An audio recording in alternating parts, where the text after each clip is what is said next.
So yeah, thanks so much for joining, everybody. It's really amazing that you've decided to spend your evening with us talking about this really important discussion around the role of business and finance lobbying for progressive climate action. It's definitely an area which is increasingly emerging as a theme, as something we need to think about, but remains very much under talked about. Just want to say a quick word about WEAll. So WEAll Read is the Wellbeing Economy Alliance's book club, and the Wellbeing Economy Alliance is all about working out and building the narrative and helping people construct an economy with people and planet at its core. And we're also really thrilled to have built a partnership with Impact Hub for this event specifically. So Chloe, I'm not sure if you would like to say a quick word about that. Hi everyone. Impact Hub are a fantastic, they have spaces all around the world. They are both like a physical co-working space, and they always provide various different business training opportunities.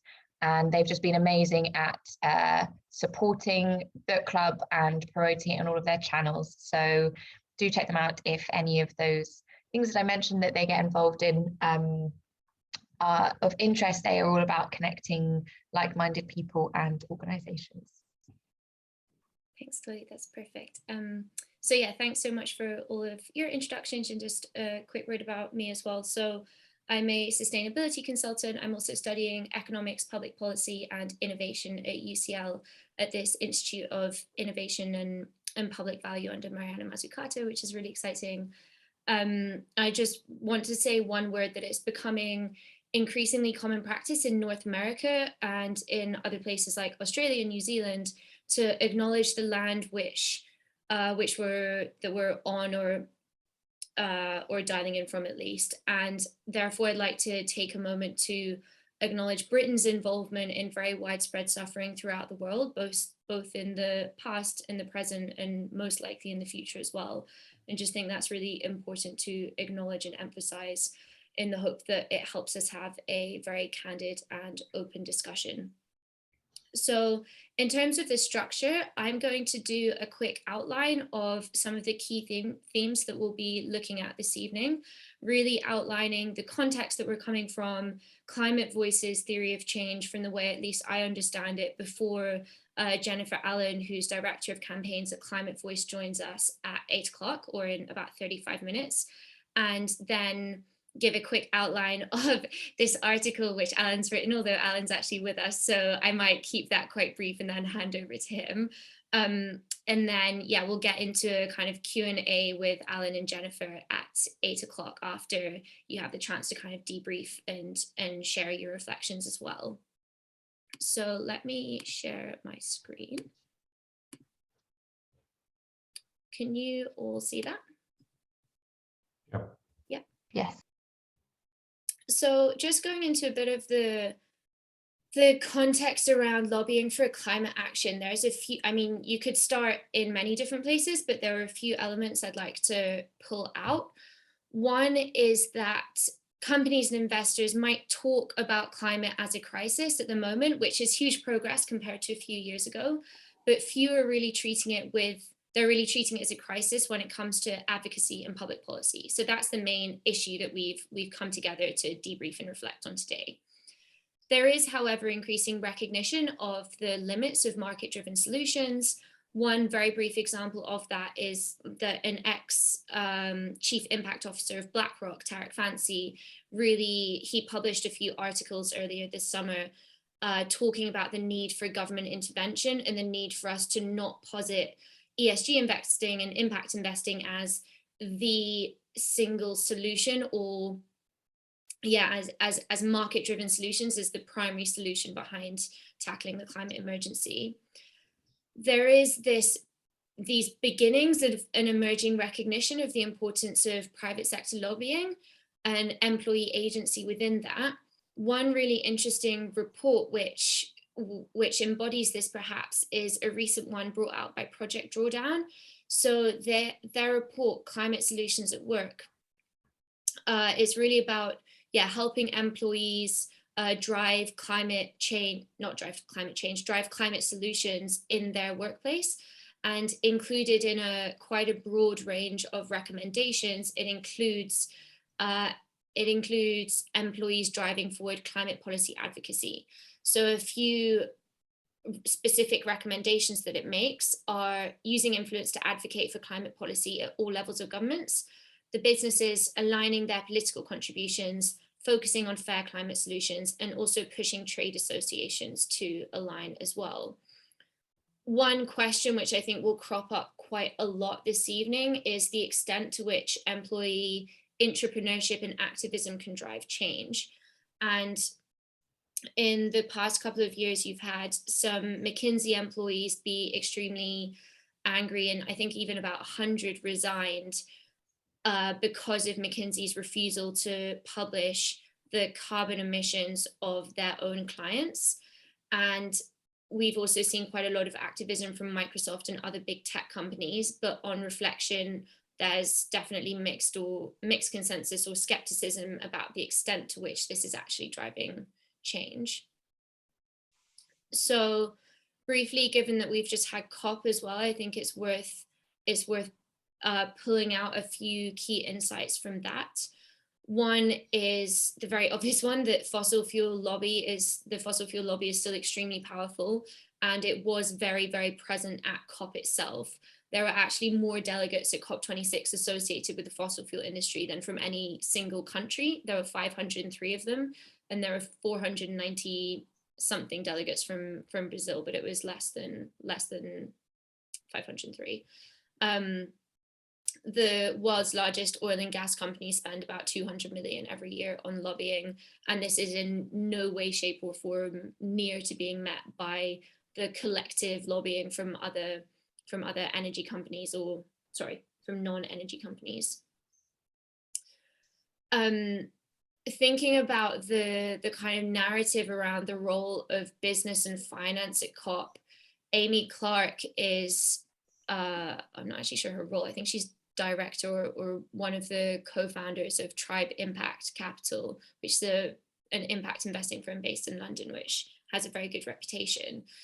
And she's got quite a positive spin on COP. She said it feels like Glasgow has set the conditions for a system-wide shift in global financial markets, probably referring to this 30 trillion assets under management committed to net zero by 2050 by a big group of investors. There was also a lot of talk about the market opportunities of breakthrough technologies and investing in them. But she also emphasized the lack of emphasis on the role of corporate governance and how we need to think much more carefully and drive changes in corporate governance to achieve the climate action that we need. Another really interesting thing to come out of COP was action by a coalition called We Mean Business. And they kind of brought together businesses to write a letter to the G20. Those businesses represented $2.7 trillion, and there were 778 of them calling for action for 1.5 degrees. Some of the text from that was that governments can stimulate greater investments and reduce the risk of stranded assets through communications, etc., including consistent policies and implementing support measures. So there is this increasing connection that businesses are making, in that they are recognizing the need for governments to really step up and lead. And they also shared a document with very specific requests specific requests for negotiators. And you can find these documents on their website, which are worth a look. In terms of ClimateVoice itself, my Zoom's going funny. So they're an NGO, and their mission is really to harness the voice of the workforce to urge companies to go all in on climate, both in business practices and policy advocacy. Their niche is very much the policy advocacy side of this, I think, because they've recognized that so few people and organizations are talking about it. So they really see employees as agents of change.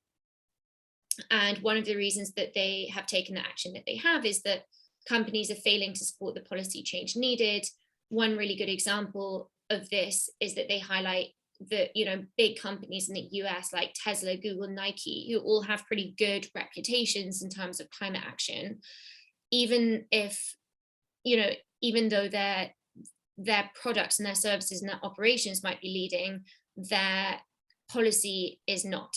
So Google, for example, hasn't explicitly come out against this Build Back Better Act, which is happening in the US, or going through the political process in the US, but that Google is part of the Business Roundtable, which is reportedly actively lobbying against it. And likewise, a lot of these organizations are members of trade associations, which are also actively lobbying against progressive climate action. So their argument is very much that these American companies should be actively supporting this, given that it's one of the best chances for the US to ensure that it prevents the worst impacts of climate change. So it also argues that there are reasons for businesses themselves to speak up for bold climate policy. These include reputational advantage, like Americans increasingly caring about the climate crisis. There's a business case in that the Carbon Disclosure Project has proven that there's a lot of money to be lost from the damage caused by climate change, and that also climate action is actually quite difficult without supportive policy. So the more supportive the policy becomes, the easier decarbonization and other social and environmental progress will be for businesses. And they have two different campaigns, which I suspect Jennifer will touch more on. So their proposed solution is really this significant change in mindset to treat the climate crisis as a crisis in a company's approach to advocacy. And what's quite interesting is that it says that companies need to engage in strategic lobbying on climate as they would on other issues, but that it needs to be a stringent integrated policy intervention, and therefore that they shouldn't only be supporting climate related policies which are directly relevant to their business, but that actually they should be supporting a much broader suite of policies which society as a whole essentially needs. So they argue that companies need to use their influence, for example, by showing that failure to act on climate will affect where they grow their business and which politicians that they support. Now, this is unlikely to come without challenges. One example is that the businesses don't particularly like to take political sides. I actually wrote that, and I wonder if that's as true in the US as it is in the UK.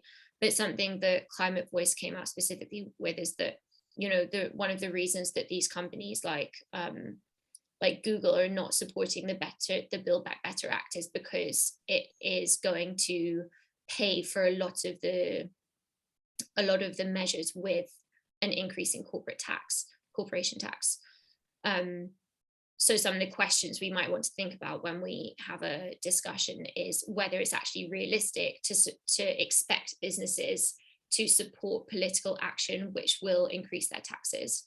And another one, given that the ClimateVoice is saying companies should threaten to leave a certain country given failure on climate legislation, actually how relevant is this given that the impacts of climate change are often global rather than local? And a final thing to consider is, the CDP's argument that corporations have a lot to lose financially because of climate change. That might be true, but if they are operating with a much shorter term view, then how much can we expect businesses to actually care about the longer term financial implications? And finally, they make a suite of pro-climate policy recommendations, which goes back to this point about the integrated policy intervention. So their policy guide is well worth reading.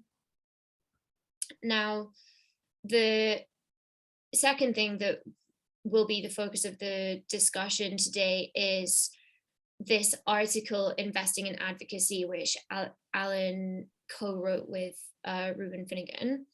And what this article is really, the context around this article, we've touched on already, but it's essentially saying, okay, so movements promising to make capitalism sustainable, such as SRI investing, ESG investing, and stakeholder value, are assuming that we can do well by doing good.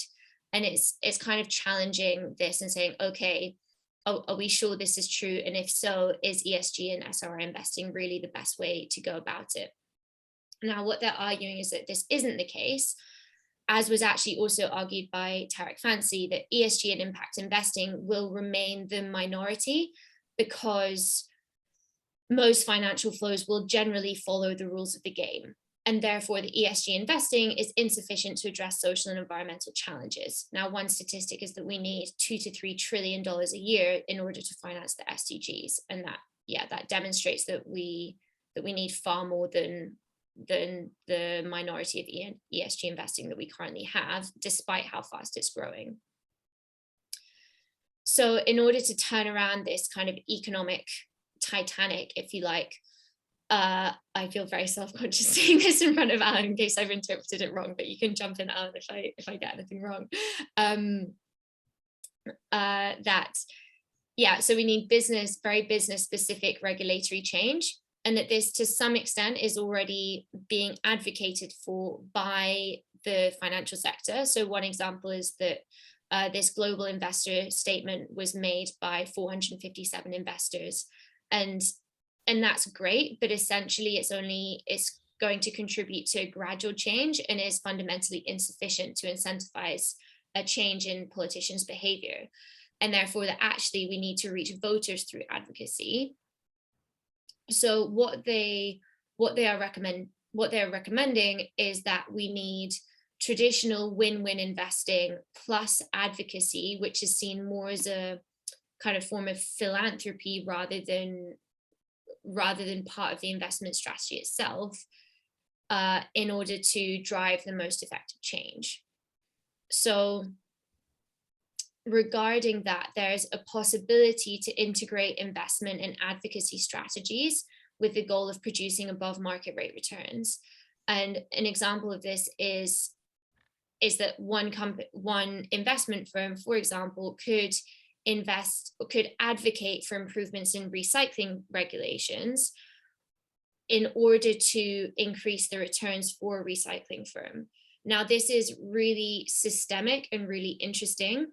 What I'm really looking forward to hearing from Alan is to what extent this is actually feasible, given the quite local, the very local knowledge that will be needed in order to drive this kind of systemic approach.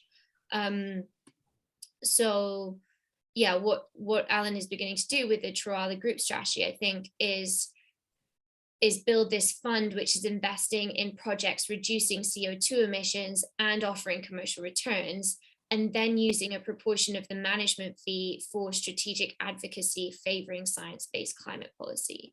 And that this then might become a win-win in the advocacy for the policy we need becomes the only real means for business and investors to actually drive the change that we need to see. Now, some of the questions that have cropped up around this is the role of collaboration for effective change. You know, if you're looking to drive policy level change, the power of a single investment firm or a single business is relatively small, and how do we collaborate to change that?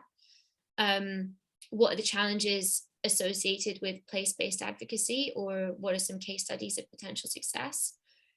Is it really for businesses and finance to intentionally influence voter behavior? You know, they influence our behavior through marketing all the time, but is that overstepping some kind of line perhaps regarding our democracy to intentionally influence voter behavior? And yeah, is it actually effective? So hopefully that has given you some useful context on the discussion. What I will do just now is share this with you so that you can take a look at it for yourself. And I think it would be really nice to open up to initial thoughts on what you think about employees as agents of change, or what you think about this idea of investing in advocacy as a part of impact investment. Yeah, don't know if anyone has immediate thoughts and would like to kick off.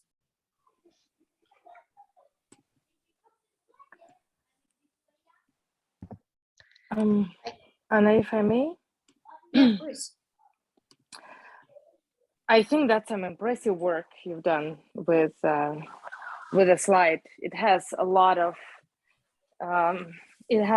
analysis. It has a lot of bullet points. Everything is very important.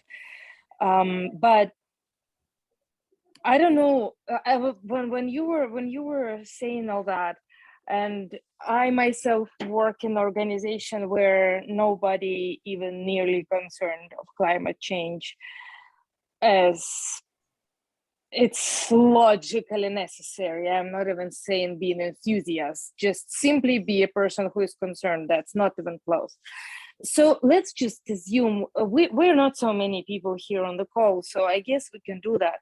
Let's just assume if tomorrow we all go to work and we all from day one already empowered, we know it's important, we know we can pressure our companies.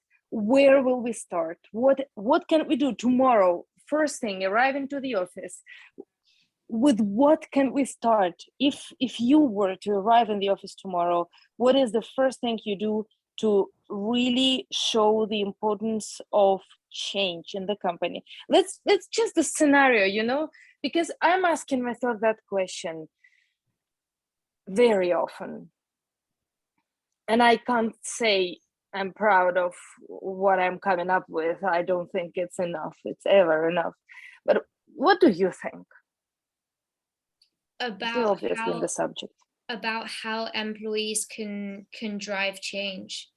You personally, you arrive to the office tomorrow, and you know that if not me, then who? Where would you start? What would you do? Like, you're already empowered. You know it's important. You don't need education. Obviously, you don't need somebody to tell you why it's needed. You already know that you need to push your company, you need to push your boss, you need to push your department. What would you do first? Yeah. And then I'll share with you my thought. Yeah, I'll so the honest answer is that I'm currently a freelance consultant because I'm trying to figure that out. So that's that's already a good answer. But I'll tell you the rationale behind that is that I got essentially my dream job just over a year ago, working for this amazing organization called Future Fit, which is all about the social, very pioneering social and environmental evaluation tools for companies to drive system change. But it's essentially so ambitious that very few companies are willing to use it because it makes them look not very sustainable, because most companies aren't sustainable. Oh, yeah. And having just started at that job, I was still kind of in this it's not enough stage, got involved with Extinction Rebellion, and now I'm sort of trying to navigate my way between consulting and activism. But there's this challenge, because you, as a consultant, you're being paid by a client, so you can only push them so far. You can't, you have to keep them engaged in a way that activists can push against the door. And therefore, I'm not sure if I'm quite answering your question, but no, yes, you are answering it even more than you think. And you know why? Because I'm pretty sure you already know that. According to different sources, people like you, me, and the rest on this call, or in sustainability aware people, are not more than 3% worldwide.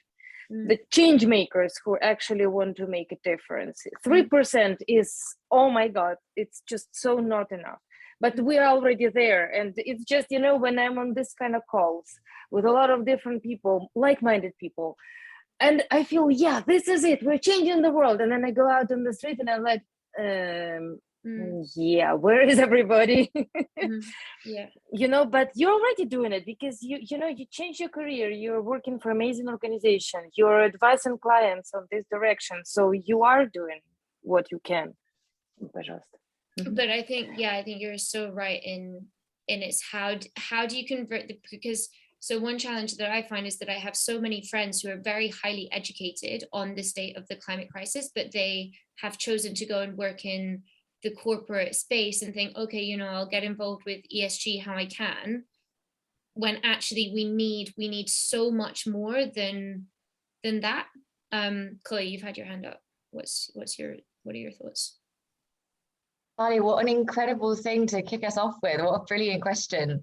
I think I loved how you framed just then the whole idea of how can someone, a normal person turning up to the office, what can they do? And in so many ways, you know, trade unions, like on one side, I think something that strikes me from my experience is perhaps if employees had a really good understanding of what the business does, and I think that's a really good starting point. I also did a bit of sustainability consulting, and something that I found immensely frustrating is that the business that I was doing this for cared so much. They cared so much about the information that I found out and trying to do what was best. But say, for example, we were looking at something like packaging. We're fundamentally constrained by the infrastructure that we have in this country. But if enough businesses actually said to the council, okay, let alone the fact that actually the compostable packaging that we have in this country is covered in a toxic chemical called PFAS, we don't actually have any compostable facilities in the country. And if you made enough noise, if you actually gave a little bit of time and resource to working out the right people to contact, to trying to help the councils, I really think that one thing the workers could do is trying, you know, to have an understanding of the constraints that they're operating in, because I think I very much see the limitations around sustainability in terms of like individualism of bringing it back to the business and what the business can do. But I'm really looking forward to hearing more, because every day I lobby against the chemicals industry. I'm an environmental advocacy worker for ChemTrust. So really looking forward to this discussion, because I think from my perspective, what I see is that very rarely, in my experience, at least with the chemicals industry, do we have a situation where we are pushing for safe chemicals. It's really quite a low limit of what we're asking for. And we are continually, EU and UK levels, undermined in every way possible to delay, to disrupt something that is going to basically hamper pocket lines and hamper profitability. And I think very rarely, actually, Brexit being one example of where what we wanted, which is EU alignment with the best chemicals controls in the world, has aligned with what industry wants, which is they don't want to submit data requirements again, and therefore it's cheaper. So I'm really looking forward to hearing more about, you know, from my day-to-day, you know, of essentially regulation and businesses being in opposition, and pretty much, you know, just after a whole history, maybe 20 years of particularly as politics that's become increasingly weakened and allowed businesses to get away with a lot, and the chemicals industry have never been regulated. Really interesting to hear how we could see that outside of a duality of business versus regulation. And are you seeing the comments that Jane Saywell is posting? Yeah, Jane, do you want to speak to them briefly? Probably not, because I've got Teen Titans in the background and someone crying. Oh no, okay. Thanks for putting them into the chat. Thanks, Jane. So you said the concept of advocacy as part of a deliberate impact investment strategy is interesting. And there are any examples the group know of? I mean, I might have to hand that straight over to Alan or here, Ivan. I'm not sure if you or Benita have examples. The two in the US, Green Century Funds is a asset manager, and they're nonprofit, and they plow their resources back into shareholder advocacy. And so it's a that you know, they have a team. They're not a huge asset manager. I think it's like $500 million or something like that. But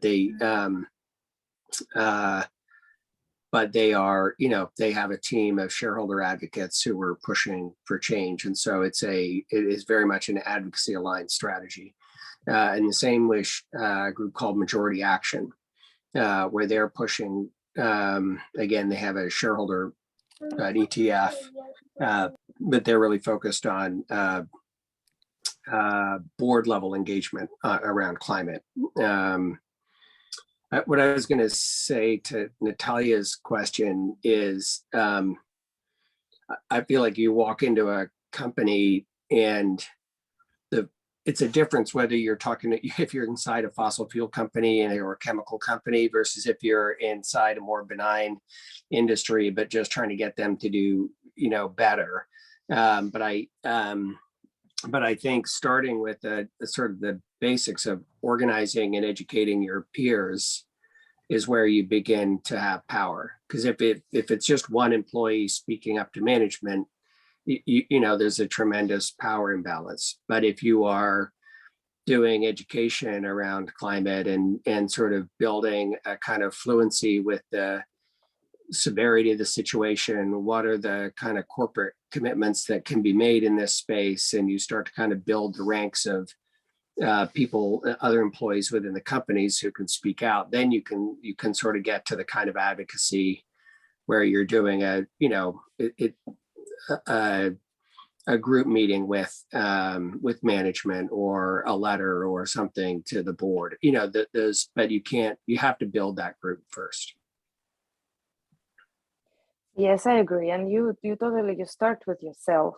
That's what happens right now in our company. From one person, basically it started like separating the waste. It started not throwing away altogether, or the food. Right now, there is in the UK, in fact, you guys of course probably know about Olio.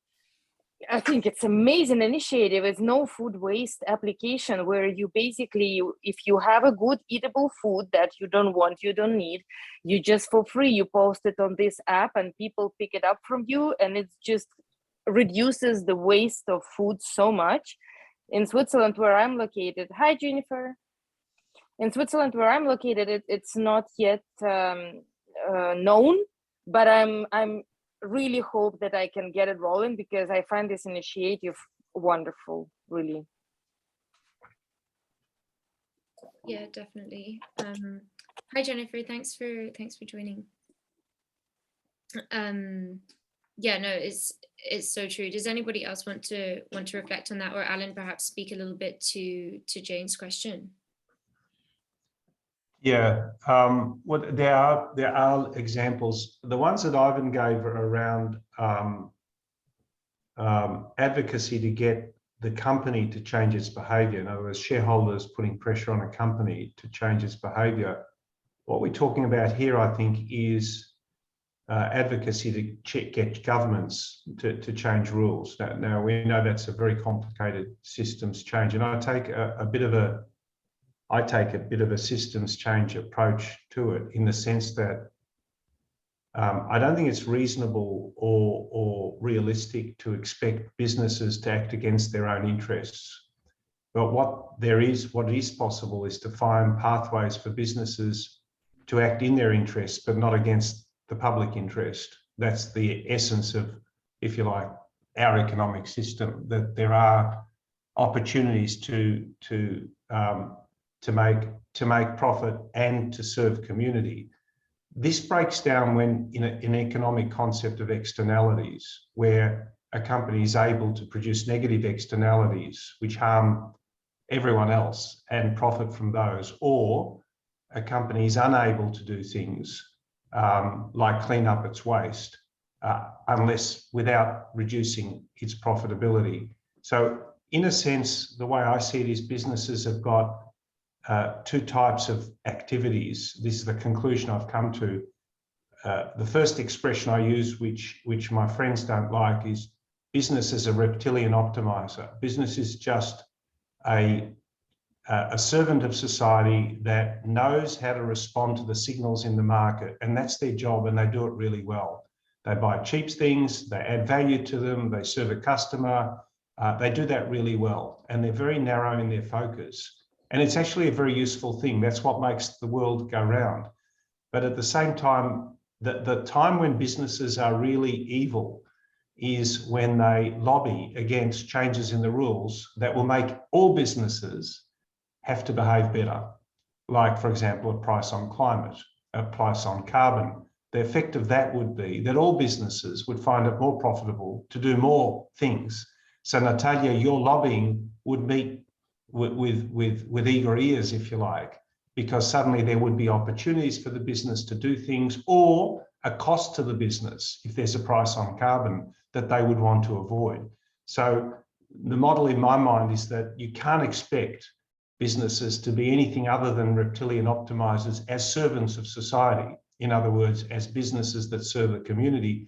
But the business leaders have got to understand that where there are major externalities and major disruptions as a result of a major harm to society and the environment as a result of their activities and others, that they cannot unilaterally change because they're trapped like everybody else. That was the point I think Natalia was making before. It's very difficult for a company to act against its own interests. It will just go out of business. It'll become irrelevant. So noticing and understanding that what a business needs to do is become a political actor. Now, the problem with that, and that's the final problem in the paper that I wrote, is that who decides what's good? We say that when companies lobby against laws to reduce carbon emissions and to stop activities that create social isolation, through the big tech companies and all the rest of it, everyone says, yes, we agree with that. These are clearly bad things. But we also know that it's dangerous to give a license to large businesses to become political actors because they're very powerful and they will try to exercise that power in their own interest. So that's my struggle. And the only answer I've got for that is that if we can define a very narrow target of where it's appropriate for businesses to be political actors, and that is in the pursuit of policies that will enable greater sustainability and reducing carbon emissions and nothing more, I think that we might then be able to push really hard for serious political activism by business leaders, giving their voice to change. In other words, saying the only way I can really change is if you change the rules, because when you change the rules, it becomes profitable for me to do better things. I want to do better things, but I can't do them with the way the rules are at the moment. So let's change the rules. So in Australia, we have a very delinquent government, but we have a very strong civil society. And we, for example, I'm funding a litigation against as a business person, and I come out in the business press, and we are litigating the federal government for acts of negligence in their climate policy, because the effect of that will be, as it was in the Uganda case in the Netherlands, that the government will be forced to do something. Other examples are a company called PowerShop. They're a retailer of green energy, and they join up with groups like GetUp, quite radical activist groups, and they sell their products by aligning with a very radical political agenda on carbon. And the effect of that has been enormous success, because all of those people in the community in Australia and New Zealand who care about these things cancelled their subscriptions to their coal-based electricity providers and went to PowerShop.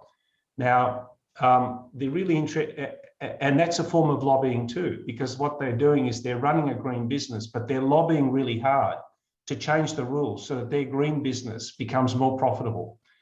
Now, the really interesting thing is I heard a podcast yesterday that the business has been sold to Shell for $700 million.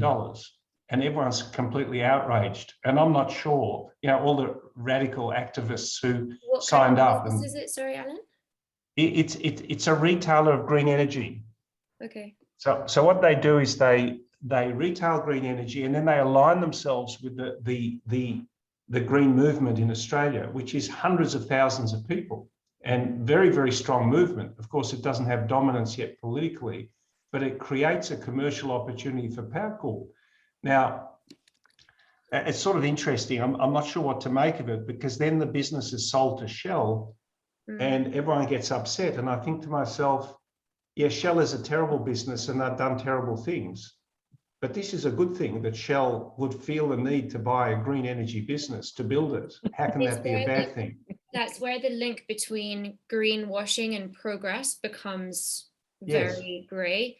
Like, in the interest of time, before we kind of go into more conversations specifically with Allyn and Jennifer and Natalia, would you like to make a kind of final reflection or a question? Just super quick, because I thought it's important, and it relates to what Alan just said, because there are companies who are just blocking the legislation or lobbying the development of fossil fuel or kind of thing, but there are also different kind of companies, and I heard of them more than once, unfortunately, that they kind of accept what comes to them. They accept the change, the switch to hydrogen, to green energy, to renewables, but they are trying to find the crack in the law, or like the little hole where they can still make the form of they're saying it is, let's find a way to make a lot of money with what they're trying to achieve for climate.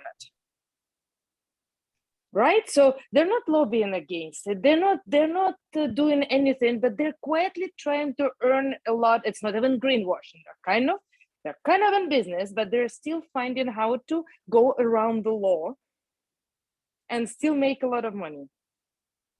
So, I mean, human nature, oh my God. Sorry, that was just a small remark. We can go on. No, but it points to the scale of the challenge, I think. Yeah. So it's important to have a mixture of good news and optimism, as well as reality check of the challenge. Wake up calls, yeah. Yeah. Well, yeah, thanks so much, Natalia. So I would now like to slightly more formally say a huge thank you and welcome to Jennifer, who is Director of Campaigns at ClimateVoice, and Allyn, who is Director of Universal Commons. So it's really lovely that you've both agreed to spend some time with us. And not apologies about the smaller group, because sometimes when we have smaller groups, it actually facilitates really intimate and very authentic discussion, which can be harder with broader groups. But I think there is just a reality that as we come out of lockdown, people are less enthusiastic to spend their time online, which is totally understandable. But I'm sure it's being recorded, so there'll be plenty of opportunity for people to watch it in retrospect. But yeah, Jennifer is Director of Programs and Campaigns, as I said, and she's previously been managing partner at PwC, is an advisor for women of renewable industries and sustainable energy, which I confess I don't know a huge amount about, but you've clearly got so much wide-ranging experience, both very much in the corporate space and now lobbying for businesses transform. So yeah, thank you for coming this evening. Thank you for having me. That's all right, my pleasure. And Allyn has been an entrepreneur, and like you said, he's also trained as a lawyer, is now an active investor, founder and funder of the Universal Commons Project, where he builds strategic relationships with philanthropists, social investors, nonprofits, and other stakeholders to drive change. And has co-authored the article that we've just looked at, as well as now embedding the strategy that we were beginning to reflect on as well with the WEAll group of funds. So I don't know if I've missed anything from those introductions that you'd like to elaborate on a little bit. No, it's great. I'm sorry I missed the whole rest of the conversation. The reptilian comment intrigued me, Allyn. So I can't imagine that companies didn't like being called reptiles. Oh yeah, I love it. I love it because it really just does provoke a real thought, because I actually think that it's an insult at one level, but it's also an acknowledgement of reality, which is really important, because often businesses are expected to do things that you would not expect an ordinary person to do. You would not expect an ordinary person to act against their personal interests, and a business's interests and their obligations as they see it is to serve their shareholders. And so it's very, very difficult unless they get societal support through regulatory requirements, so that it creates a level playing field vis-a-vis their competitors. It's almost like imagine trying to play soccer if the rules of the game were that you were not allowed to have a referee. but the other a goalkeeper, but the other team was, you know, and so the power of rules is so strong that a business can't voluntarily decide, for example, to take their goalkeeper off because they're winning too much. You know, they're 6-0 down, so why don't they take their goalkeeper off to give the other guy a chance? Well, that's not the game they're playing. And businesses play a game, and businesses are what I call reptilian optimizers. They're not immoral, they're amoral. Basically, they just do their job. Their job is to take inputs, add value to them, and produce outputs. And to the extent, in my philosophy, that they do that without harming society or the environment, they're actually creating value. The problem is when they do that and they harm the environment and they harm society. The worst problem is when they do that and then they act against changes to the regulatory environment that force them to make changes. Yeah. So it's quite a complex bit of thinking, I think, that leads to the conclusion that the only way what we can expect of business is to actually be reptilian optimizers as servants of society, that's the role of business, is to produce goods and services, et cetera, et cetera.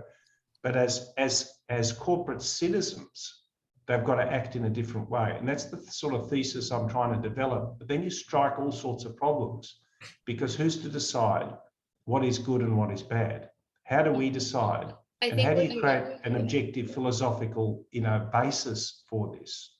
I think what you're pointing to as well is that it's all very well having a view of where we need to get to, but it's the what is step 1 and 2 and 3 on that journey. But no, that's super interesting. So just one comment. Just one comment on that, though. I think that one of the things that at ClimateVoice we're trying to do is that so many companies have put themselves forward as a force for good. And I apologize for my voice. I actually have a cold, which feels very retro in this environment. I know it's not COVID, I got tested, but I was like, oh, a common cold. I remember this. So they put themselves forward as, stakeholder capitalism, right? Not just shareholder capitalism. And they want tons of credit for doing the right thing. And they feel like that's a differentiator and a marketplace advantage.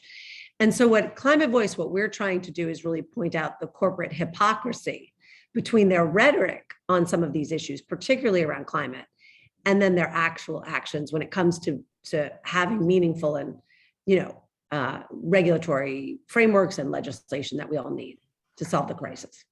Yeah. Glass half full to that is that at least they feel the need for the rhetoric now. And you can hold them accountable to their rhetoric. If you look back 10 years, they didn't feel the need for rhetoric.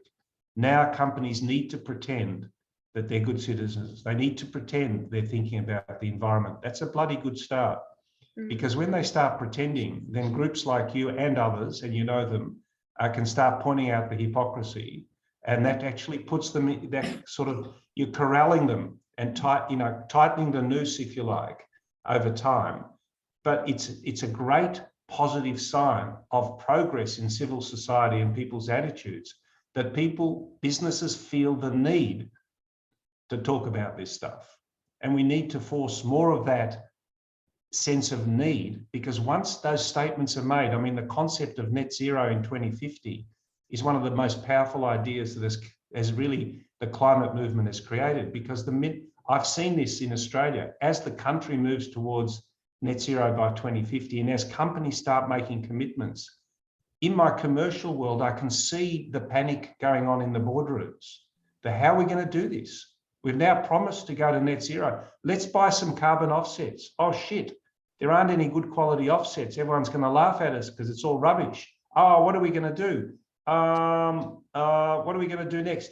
Well, maybe we should actually decarbonize in a real way. Let's look around what technologies there are. Maybe we can change the way our manufacturing processes occur. So you can actually see the movement. Once you create the political momentum, once you create the unanimity that change has to happen, because there's a problem. Natalia, I don't know where you're from, but in Australia, we have a crappy government, but a very strong civil society that is pushing really, really hard. And I think it's going to lead to very, very strong. There's a great sense that we have to do things, a great sense of urgency. that has really just emerged over the last 5 years in the strongest form. I mean, the latest, scientific reports and everything else. So that's my 2 bobs worth. Yeah, I mean, I'm originally from Ukraine, so Australian government is very good government. My country cannot be further from any climate action you can imagine. We still have landfills in every city, enormous, horrible. And seriously, the psychology of people in Ukraine is, we will let richer countries take care of it. We need still to think what's on our table for dinner and that our children are dressed. And all these climate issues, we have the first world for that. That's the psychology. And I'm now talking to the universities there. We're trying to create educational programs of circular economy, of green energy, to talk in the universities and then to go further to schools. There are climate activists there. There are so few. So, but getting there. Everything's relative. Yeah, but I think it's an interesting point, because we obviously do need a huge amount of activism everywhere and of climate action everywhere, but at the same time there are a few specific countries, I mean the G20 you could name, are disproportionately responsible for the emissions right now, and therefore the focus really needs to be on them rather than us outsourcing the blame to countries like Ukraine. But just kind of reversing a little bit and going back to basics before we dig into the depth of your different approaches, I think it would be really interesting to hear from you both just why exactly it is that policy level change is the lever that you have chosen to put at the heart of your work, because there are so many different ways to drive change. So why is it that you're both doing what you're doing? Jennifer, I don't know if you'd like to start. Sure, thanks so much. So ClimateVoice was founded by Bill WEAll, and Bill was the former sustainability leader at Facebook. And before that, he did all the green energy work at Google. So he was very much an insider, trying to change these companies from the inside, trying to take his panic about the climate crisis and put it in a productive place. And what he found during his long career was that to solve the crisis at scale, we needed that large scale regulatory systems change that Alan was talking about. We needed rules, we needed binding legislation, and we needed it in the United States to fight against all of the fossil fuel interests that were fighting against it. And so Bill tried to get the companies he worked for to stand up for those kinds of policy changes. And what he found was that these corporations who were getting a lot of marketplace credit for being very green, right? The big tech companies in particular made tons of pledges, got tons of PR for it, were very reluctant to get involved in this political discourse. And in the United States, climate in particular is very partisan, right? So it's very messy and sort of divisive and polarizing. And he couldn't get them to do it. And what they admitted sort of behind closed doors was, we're not going to do it unless we're pressured to do it. So right now we're going to sit on the sidelines and watch where it goes. We think actually a lot of this binding policy would be good for us because climate is a material business risk for everybody. But we don't want to put ourselves forward if there's sort of this perceived risk.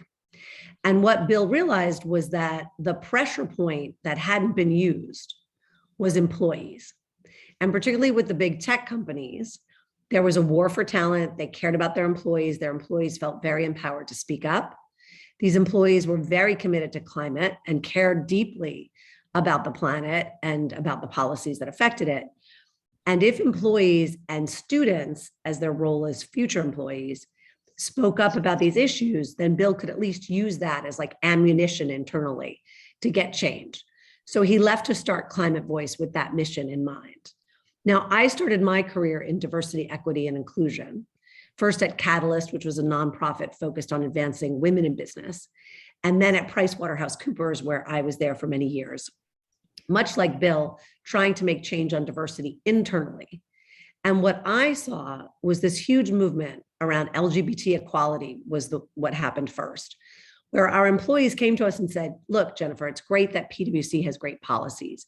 It's great that we have same-sex partner health benefits. It's great that we have opportunities for people to use surrogacy benefits to start their families. It's great that we talk about equality internally. But right now, the debate in the US is around marriage equality, and PwC is not doing anything about it. And if I'm married in Massachusetts and you want to move me to Texas, I have to take that move for my economic security, but I have no ability to be treated the same because the United States doesn't have federal policy. And we, the employees at PwC, want you to take that stand. And so we saw that transition between us doing great internal efforts versus us taking a stand on these sort of bigger social change issues. And we were pushed by employees to do so.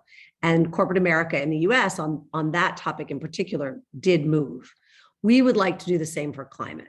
And we've seen in the US a lot of energy and momentum from employees advocating for voting rights, for Black Lives Matter, for gender equality, for many different elements of political discourse, where these companies that, again, who have put themselves forward as part of their marketing to the marketplace and to their employee talent pool and said, we care about these issues, we care about these values, we're going to take a stand internally with our programs and policies for them. Now we want to push those companies to live up to those values when it comes to binding legislation. And for the US right now, the vehicle is the Build Back Better Act. So we did a scorecard at ClimateVoice where we ranked pro-climate companies. So companies that already said, we care about climate, we think climate is incredibly important. And we said, okay, so where do you stand on the most important legislation of this moment? That is not going to happen next year, like the politics are against it. And 0 of the 20 companies we rated were leading when it came to Build Back Better, because again, they refused to distance themselves from their trade associations, which is the other lobbying factor, particularly in the US, but across the world, where trade associations are undercutting all of this progressive legislation and companies are hiding behind them as members, where they say one thing separately, but then they let the US Chamber of Commerce, for instance, spend millions of dollars trying to undermine Build Back Better. And I'm going to put in the chat a link to our scorecard for anybody who's interested in checking out where the companies stand. Yeah, amazing. Thanks so much for that introduction, Jennifer. That was really valuable and very interesting to hear the alignment between Bill's experience and your experience as well, albeit from slightly different perspectives. Alan, do you want to reflect on that as well? You know, why the focus on policy? You've spoken to it slightly already, but maybe, yeah. Thanks. Well, Jennifer, that's fabulous, and you're having an enormous impact because the knowledge that you just described is knowledge that we have. It's come across. I mean, this concept of them talking publicly one way and then supporting trade associations which do the opposite is now globally known by anybody who's interested in this space. So it's a very powerful work. And also, Natalia asked us a question before you joined the session. As an employee, what do you do when you turn up at work? How do you create change? Well, it sounds like if you've got ClimateVoice in your place of work, you can do stuff. And there's obviously a whole methodology. It's a question of how do you get ClimateVoice distributed, if you like. What's the method of scaling ClimateVoice in a global way? So people like Natalia have got a place to go to learn how to become an employee advocate, because our answer was, I think it was Ivan's answer, don't do it alone, get together with others, you know, get strength from numbers. So what you've said is really interesting. My journey is much more personal. You know, I was a lawyer, I was a businessman. I mentioned before that I had this, I suppose, upbringing that told me that if you conducted your business ethically and you made money, then you deserved the profits that you made, and there was nothing to be embarrassed about. And over my life, I started becoming increasingly involved with philanthropy and volunteering because it just didn't feel enough. And only in the last 5 years, I've managed to radicalize myself and realize that it's not that businesses are evil, it's the whole system is basically constructed so that so businesses are often doing things that harm society and harm the environment. And when businesses produce profits at the expense of the environment or of society, their profits actually not properly earned. And we need to develop mechanisms whereby the profit is appropriately adjusted by accounting for, if you like, the costs that they're creating to society. You know, if Google's profits have been at the expense of a whole lot of social dislocation in society, or Facebook's, or a mining company produces so-called profits, but it also creates problems with carbon, you need to find a mechanism. So the problem is, how do you create change? Because it's very complex, and that comes back to that reptilian optimizer. That as a business person, you know, you can't expect a business person to act in a way, even if they're a good person, they can't act in a way that is contrary, orthogonal, they say, to their interests, because they're just going to go out of business and they'll become irrelevant. So how do you, as a business person, conduct yourself in a way that you feel actually adds value to society? If you can't suddenly change everything that you do so that it's perfect from a sustainability point of view, because you can't, because there's certain things you can't buy, etc., etc. What can you do? You can do the best that you can, which is what we've described as win-win. You know, there are lots of opportunities to replace the globes, you know, do this, do that, stop the waste. There's a bunch of things you can do, but it's never enough. And the reason you can't do more is because you're not rewarded for doing more, and there's no penalties for doing less. So the only thing you can do is to actually advocate. Now, about 5 or 6 or 7 years ago, I became the president of Philanthropy Australia, which is the peak body for philanthropic organisations. And I started, you know, talking to people about, you know, what's good philanthropy and what's not good philanthropy. And I remember a conversation I had with one of the leading think tank CEOs of one of the leading think tanks. He said, the Australian government spends about $300 billion a year on various social programs and education, health, etc., etc. And philanthropy is about, formal philanthropy is about $3 billion a year. So it's 1%. So if you're going to use your philanthropic dollars to run soup kitchens and you know, provide housing for people who don't have housing, yes, that's a really good thing to do. But a much more important thing to do is to change the rules for philanthropists to become advocates. And so that was the main campaign that I ran in Philanthropy Australia, which was to get philanthropists to increase the proportion of their philanthropic giving towards changes in policy and advocacy, and also protecting the rules that exist for charities, because the government keeps on wanting to chip away at tax benefits.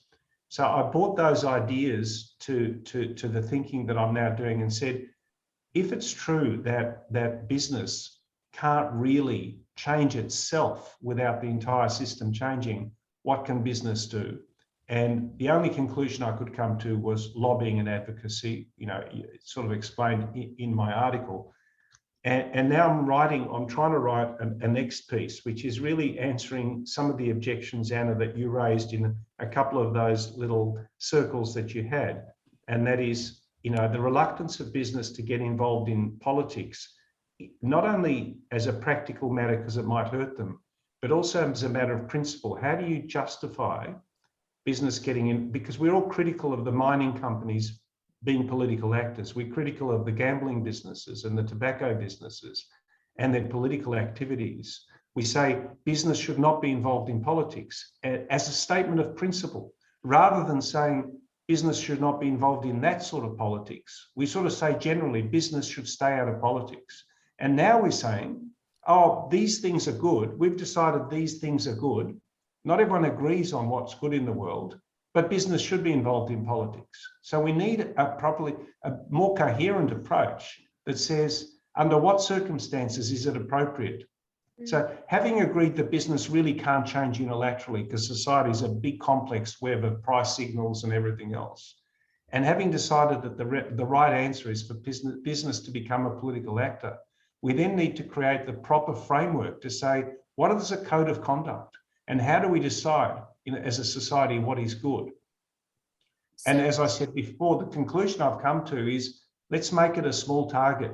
and say, when it comes to sustainability and climate, it's not contentious. Well, I don't think it's contentious. It sounds like in parts of America, it's still contentious that we have a real crisis of sustainability and we have a real climate crisis. But I haven't convinced myself yet that this is a coherent argument. Natalia, before you jump in, the only thing I would love to add to that is that I think we could have a whole separate conversation about whether lobbying itself should be banned and if corporate lobbying is a bad idea. I think what we as ClimateVoice say in reality is that the dominant corporate voice on climate lobbying is the fossil fuel companies, and they have been lobbying for decades. And the fact that we have no meaningful climate legislation shows that they're very successful. So lobbying works, right? And they thought it was very material to their business interests. And so they've been lobbying against and obstructing and diluting and making sure that policies haven't been enacted.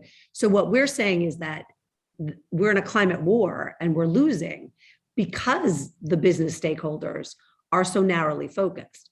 And when you talk to people about the power of even, the Fortune 500 companies or Forbes 300 or whatever it is, oil and gas is actually a fairly small percentage of that total market cap, which is why we were arguing that big tech was the sector that could take on big oil, because they've been thriving. I mean, they're up to like 25%, right, of the powerful economic interests, and they say they care about climate. So how come they're not countering the sort of negative lobbying by those interests?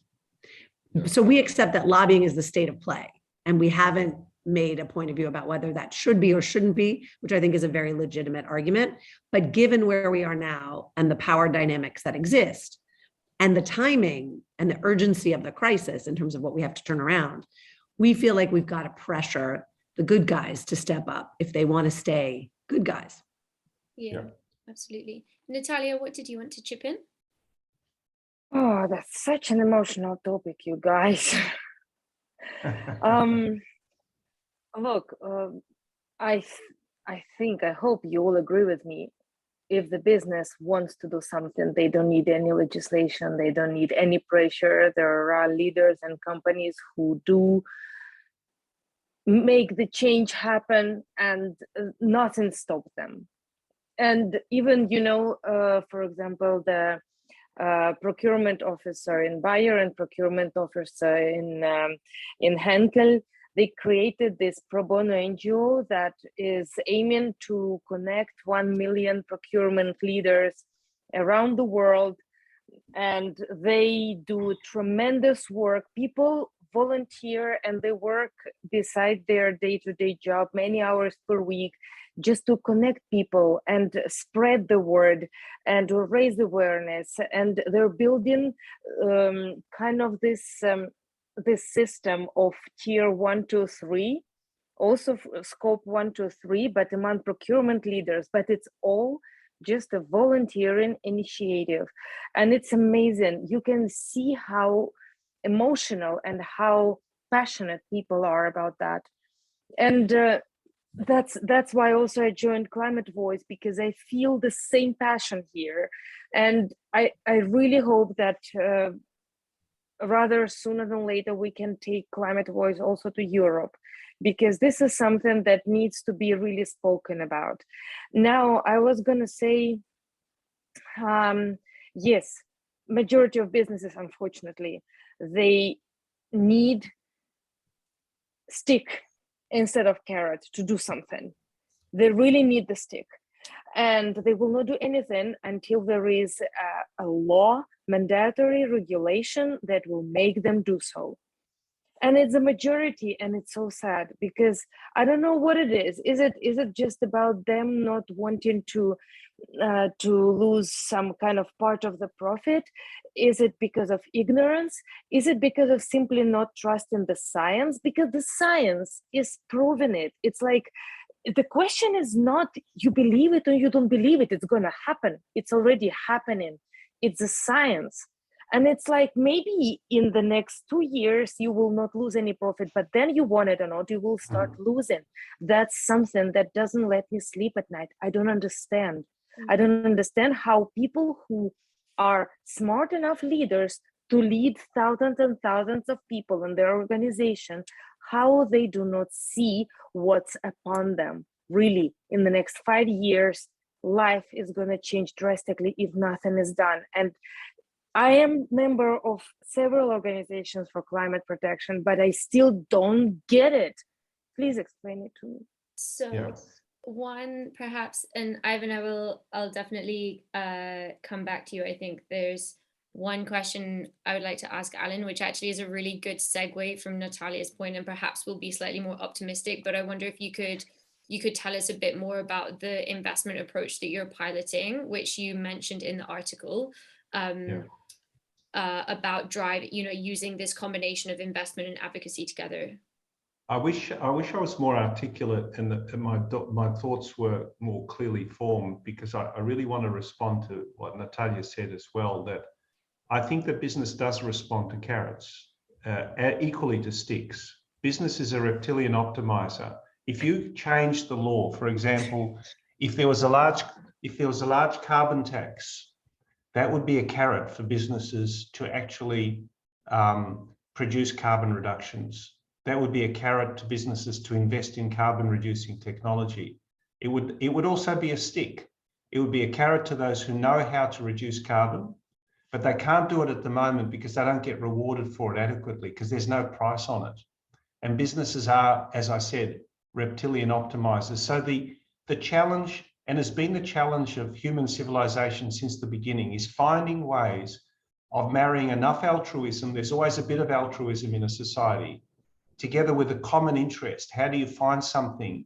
How do you create? How do you struggle your way as a community together so that everyone's better off? And that's been if you look at the history of mankind, it's always been, we kept on creating new institutions to cooperate. So you don't want to be too pessimistic, because now we've got 7 billion people or 9 billion people living in relative harmony, which is quite amazing in terms of the level of cooperation that we've achieved. So I have a different view, and my view is, how do we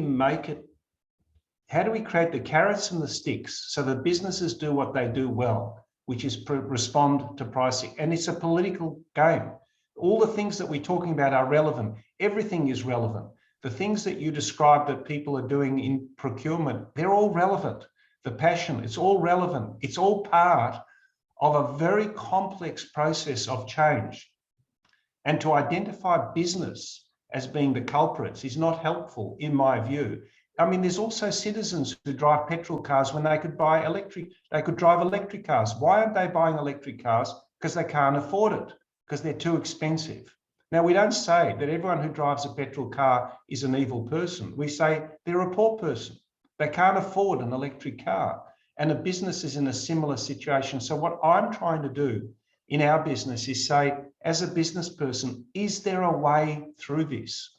Is there a way for business to profit while it's actually not only contributing to better climate, but also contributing to political change? That's the real challenge. Now, if I just give you an example that'll be really interesting, I think, in terms of understanding how reptilian optimizers work. Shipping companies are calling for a carbon tax. Think about that.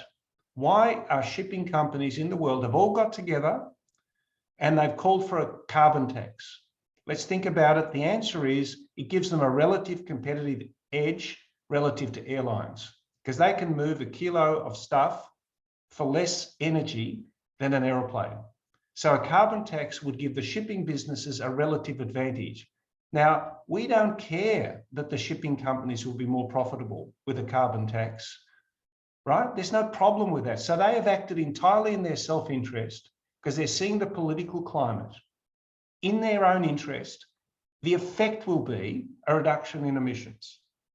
So we have to be dispassionate and say, how do we as a society force business to do the right things? Now, these shipping companies are trying to get an advantage for themselves. I'll give you other examples. Like, I'm involved in we've got litigation against the government for negligence on their climate policy. There's another piece of litigation around the government wants to tax electrical vehicles because they tax petrol vehicles.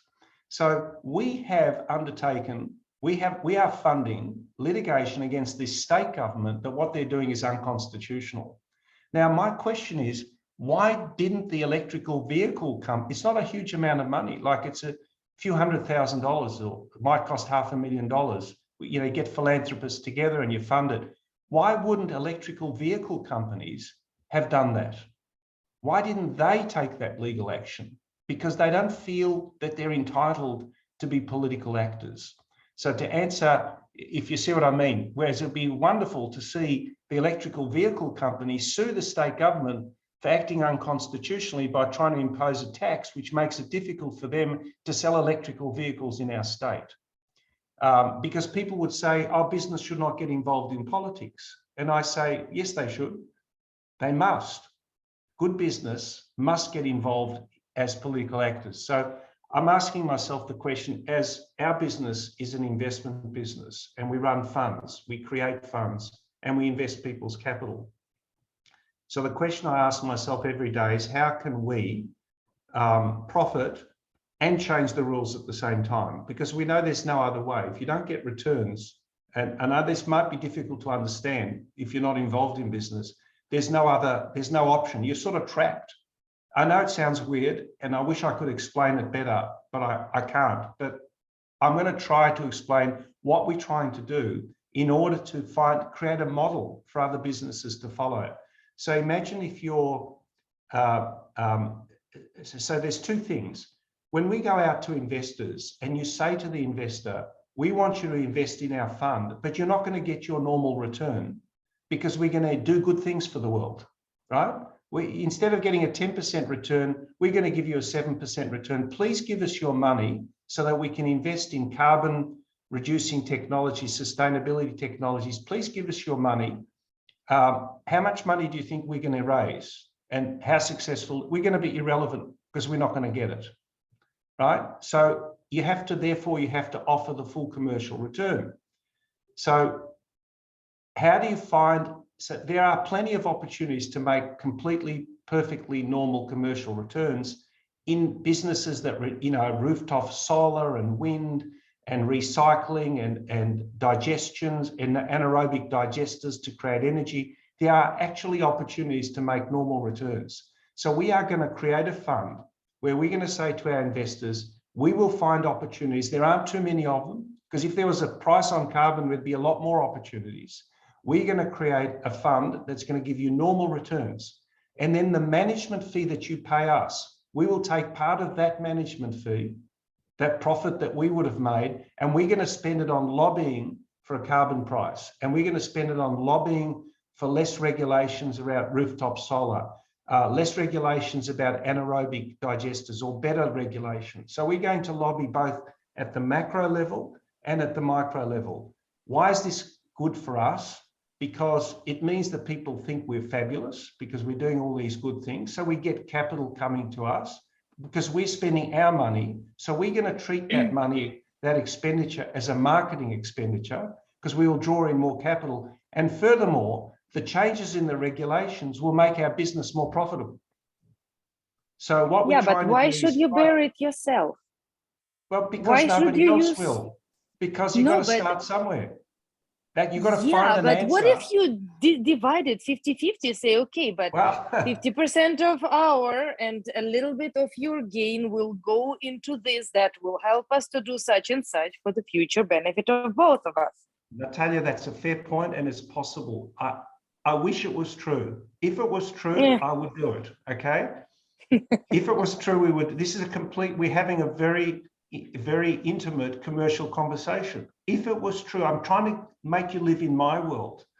If it was true, if I believed that we could get a lot of capital to invest in sustainability and carbon reduction technologies and say to the investors, please accept a less than commercial return because the rules and regulations make it hard to make money in this space. How much money would we raise? About that much. If we say we're going to give you a normal commercial return, that much. And I'd rather have that much capital invested in sustainability and not that much. So therefore I'm saying, how can I spend my money? And I can, because it's marketing. It'll attract more dollars because you've got virtue signaling.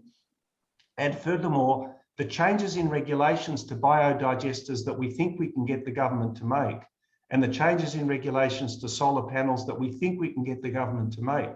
So we will become a lobbyist, and we will lobby just like coal and tobacco has for evil. We will lobby for good.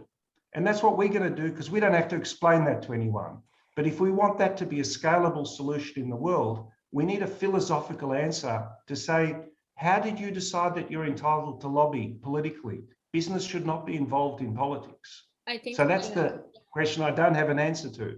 I think that, I mean, part of the reason for holding this conversation is the fact that it is fundamentally a challenge. It's fundamentally challenging subject matter, right? Like Jennifer touched on, you know, there is a question of whether lobbying should exist in the first instance, except that we're in this situation where now we need radical climate action and we have a very powerful fossil fuel lobby. So what do we do going from here?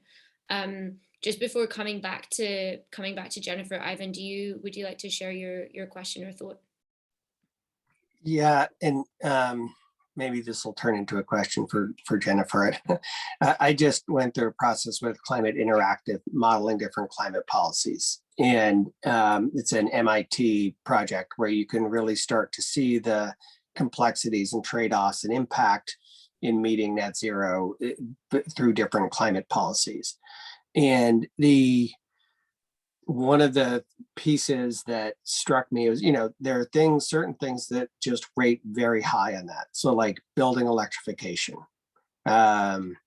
investments in clean energy.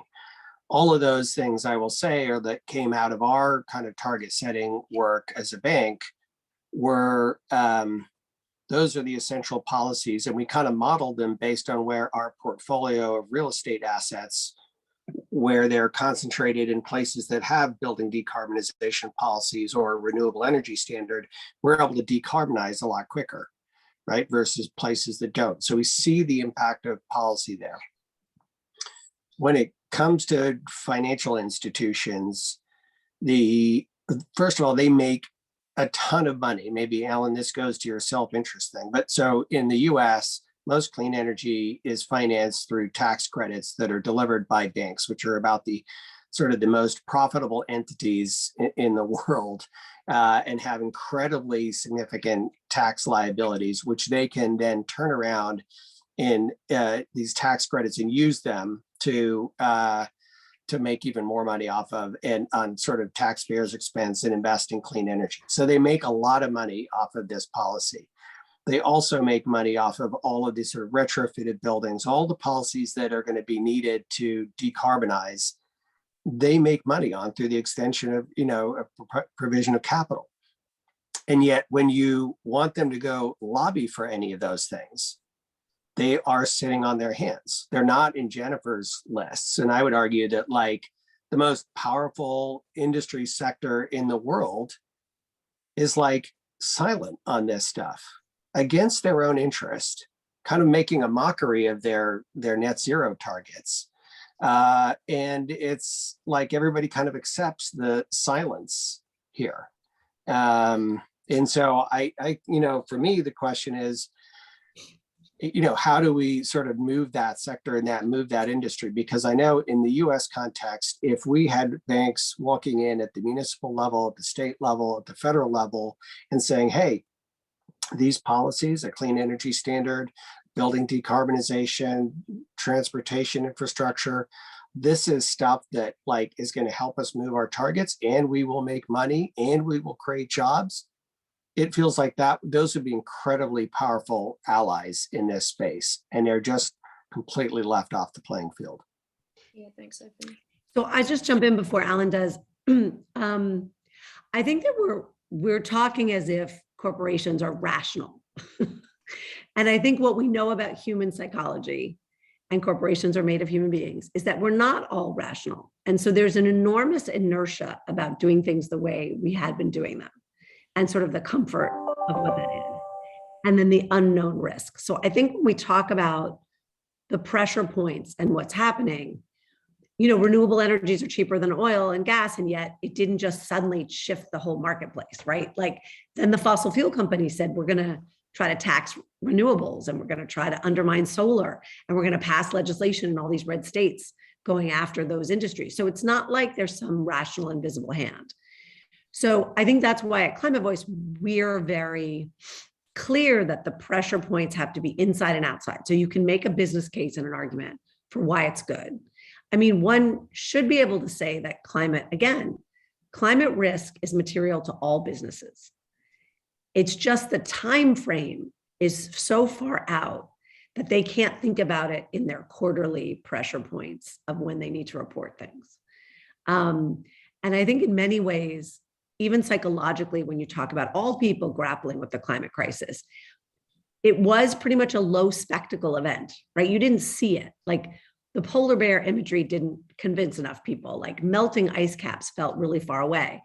What's been interesting lately is the severe weather that has impacted so many people across the globe and made it seem more visible and more urgent and something that we can respond to. So I think we can shift and do transformational policy if we feel like the threat is imminent. It's when the threat has any longitudinal space away from us. I think human beings, we just have a really hard time conceptualizing that. Because all the actuarial tables and all the bankers, to your point, should be like, we got to get on this climate thing yesterday. Like, this is the future of our business. This is the future of all of it. Let's make some changes. But I think change is hard. And that's why we need the pressure of people raising their voice inside of work as advocates, outside as activists. We need people voting to hold politicians accountable. And we need binding regulation because people just won't move unless you force them to. So that's a really good segue into a final question that I thought of for you, given in mind the time, and that is, this is grounded in a reality of someone reaching out to me wanting to, or having written a letter, this isn't very articulate. They worked in insurance. They decided that they didn't want to work for this insurance company anymore, and they wanted to write a letter, get loads of young people especially, but employees, to say, we do not think that you are doing enough on climate, and this is why. You have a very public statement to be a good steward of the land, or a steward of the environment. You've committed to responsible investment. You're talking the talk, which is now expected, and yet you're still heavily involved in the Adani coal mine, which has, is one of the most controversial kind of projects underway. And within hours of showing this letter to his manager in the process of resigning, he had been walked out of the building, was put on gardening leave, was not allowed to speak to any colleagues, and has been in some way threatened to the point where he is no longer going to send that letter or make that letter public. So while there is this idea and this theory of change of using employees to drive really incredible change, there is also a very strong power imbalance, which makes that difficult. So, and this is really interesting because we have this whole generation of young climate activists who are going to go from being school children to being employees within the next 5 to 10 years.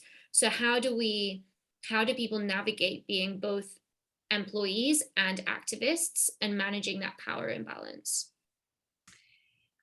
So the risk is real, and I'm sorry about your friend's experience, but we can't pretend that it isn't, which is why the ClimateVoice model is very much that people should not go it alone, that there is strength in numbers, they need to come together. And we're saying that there is a group of activities that are considered advocacy that does not have to be adversarial to the company. So again, that's why we're trying to create tools for employees to go to their leadership and say, we want you to live up to the values that you've stated. That's why the corporate hypocrisy piece is so important. We're not working with the companies that say we don't care about the environment, right? We've created this niche of the companies that do care and trying to hold them to do more. I think that the argument for the employee is, I love this company and I love the planet, and we've made these commitments, and I want to see us step up and lead and do more. And I'm not going to violate the terms of my employment. I'm not going to talk to the press. I'm not going to do a lot of other things, but I'm going to bring and raise this issue in a career constructive way. So one of the tactics that we've encouraged people we talk to do is to raise it at a town hall meeting where the executives are there. They take questions from employees. The questions are public and transparent. People have to vote on the questions so everyone can see what's on people's minds, and try to do it in a way that is saying, we want to make change from within. And I think we need to push companies from without. I think it's an inside outside game. I don't think any one strategy is going to move them with the speed that we need to move them. So I like all of Alan's strategies. I think we need to do lots and lots of things. But I think as an employee, you need to use whatever the authority of your domain is to raise this issue again and again. So it's almost like, it's not like we don't need the activists. It's the fact that if you are an employee, then you have a different set of tools which are going to be effective compared to if you're an activist from the outside, and it's going to be difficult to do both.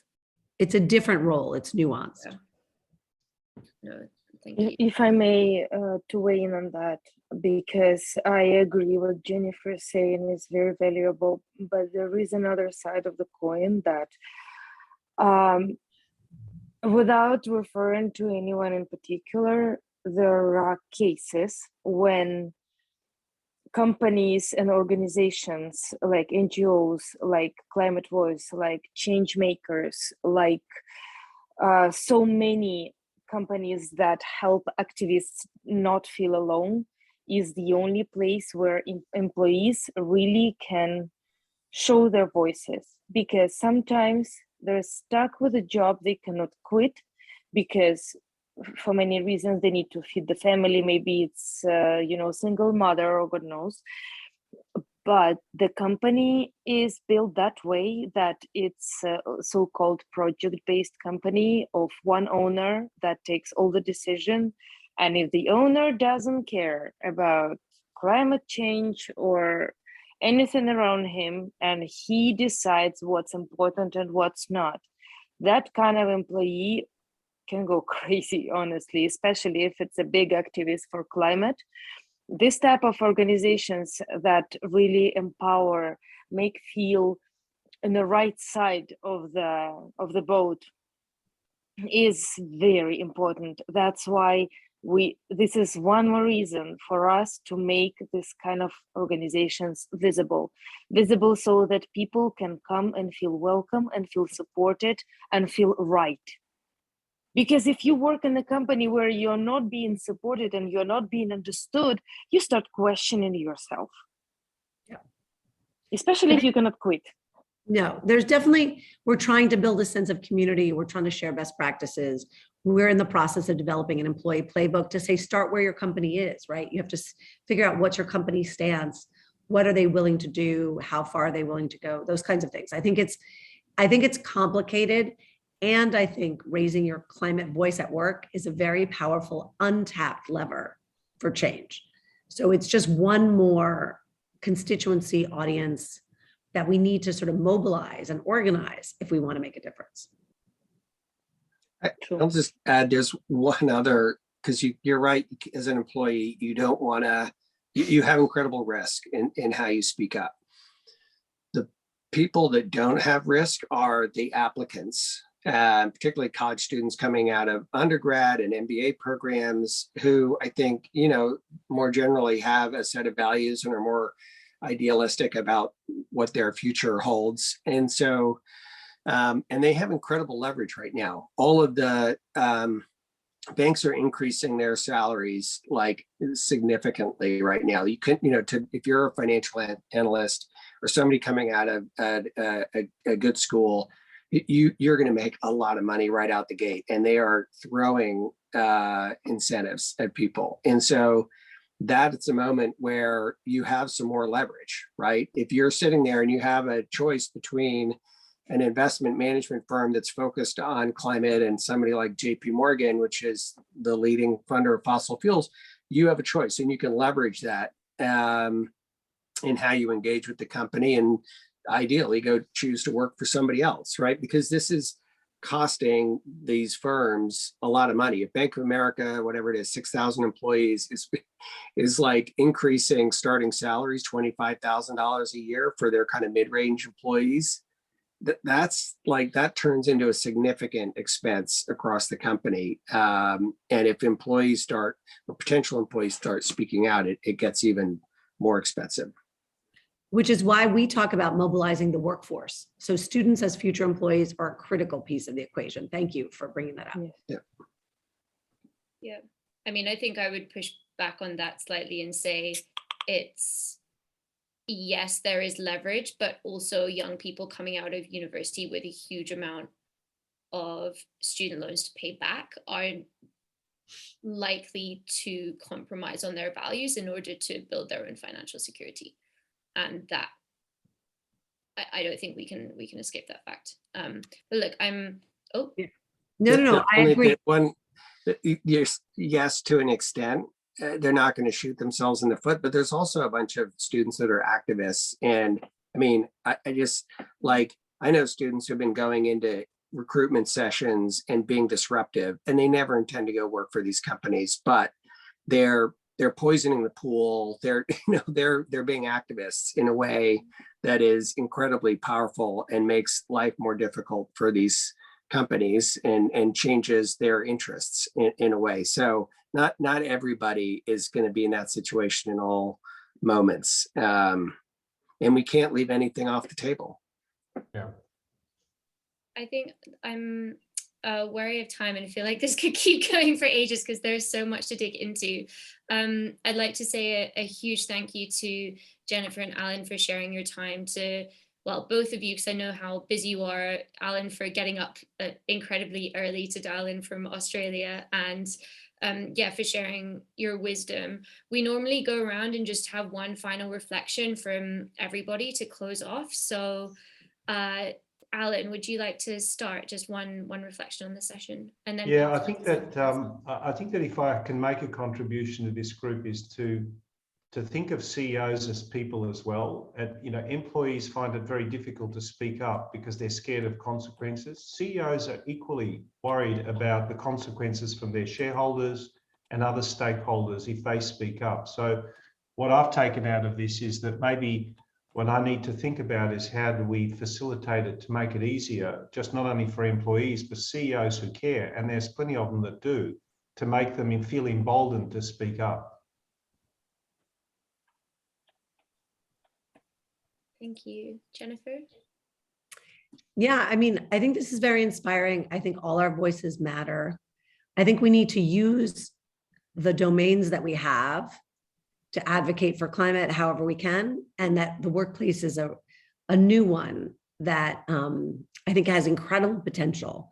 And so get together with other colleagues, try to see what you can do, come volunteer for ClimateVoice, like Natalia is doing, come join us. Can I also say something, please? First of all, it's been an incredible conversation. You guys are so inspiring, all of you. Thank you so much, especially Jennifer and Alan. Really, it's been a real pleasure. I'm glad I stayed a bit later up tonight, so just to participate. And every time when I start doubting my motives and my significance and my importance, I remind myself the quote of the founder of Body Shop, that if you think you are too small to make an impact, try going to bed with a mosquito in the room. I love that quote, and it inspires me. Yeah, I'm gonna be that mosquito, and I just keep going. Amazing. Chloe? Yeah, so much to take away. I guess I think an overall thing, particularly, is just how I think just the dominant perception of business being separate from politics needs to be completely undone, because it just isn't in so many ways. I mean, our current politics with the scandals that we've got in the UK Parliament, everything down, there is so much lobbying, and lobbying that isn't lobbying in name, and the overlap between business and different forms of politics. And I think, and then my kind of more particular points relevant to each of you, I think, Alan, I really liked your idea of the fund for particularly, and encouraging particularly the industries that have got some, sorry, the businesses have got some really great products out there that are the products that we need, just really encouraging them to use a voice for that more kind of positive interest. I think, you know, a lot of what you said about profitability and, you know, businesses acting their interest did, you know, I think that's a really important thing to remember, and that narrow focus, but kind of taking a positivity from that. And I think with Jennifer, I really, yeah, I think it's quite inspiring to think of a kind of a different formation of a trade union, of harnessing workers. And, you know, as we've talked about, I think, and Anna mentioned, addressing that power imbalance and different ways of action around that. And as a particular tool, I thought that was, yeah, really enjoyed hearing about that. So thank you. I will pass on to, who haven't we heard from? Jane, are you able to unmute? Or I think you might have put something in the chat, if not. Yeah. Jane said thank you. Jane? Yeah, thanks, Chloe. No, yeah, I was just saying thanks. I mean, there's loads, there's been so much to think about there.